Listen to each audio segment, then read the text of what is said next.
Imagine waking up tomorrow and discovering that the money you rely on doesn't actually mean what you thought it did.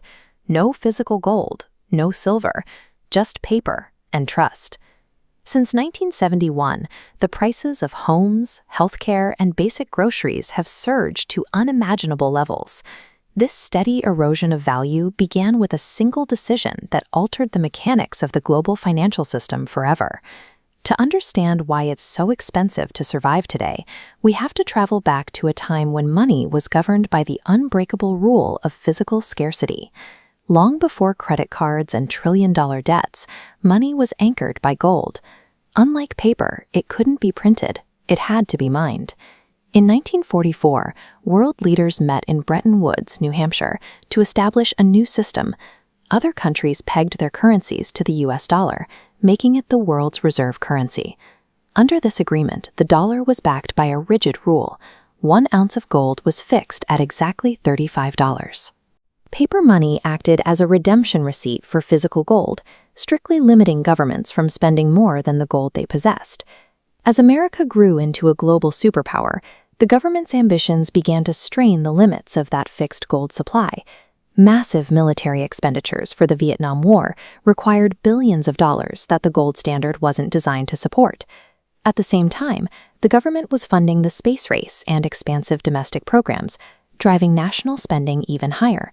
To pay for these deficits, the government pushed more and more dollars into the global economy.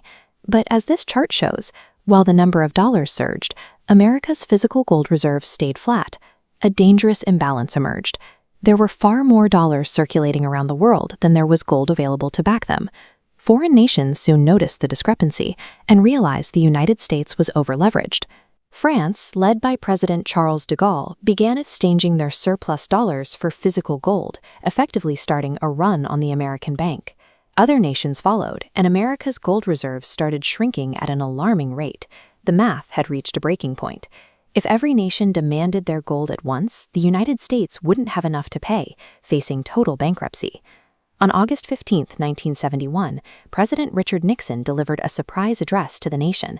He suspended the dollar's convertibility into gold, refusing to exchange any more paper for the physical asset.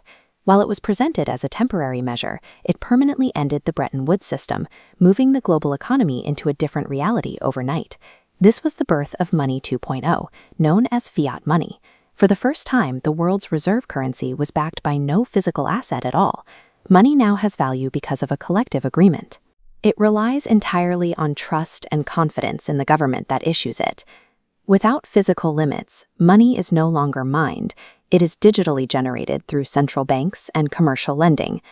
This gave central banks greater flexibility to respond to financial crises, but it also removed the physical guardrails that once prevented the government from endlessly printing money at will. The dark side of this flexibility is the surge in national debt.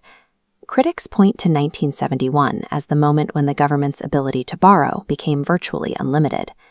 This unanchored creation of money is a primary driver of the persistent inflation we see today, as each new dollar created reduces the value of the ones already in your pocket.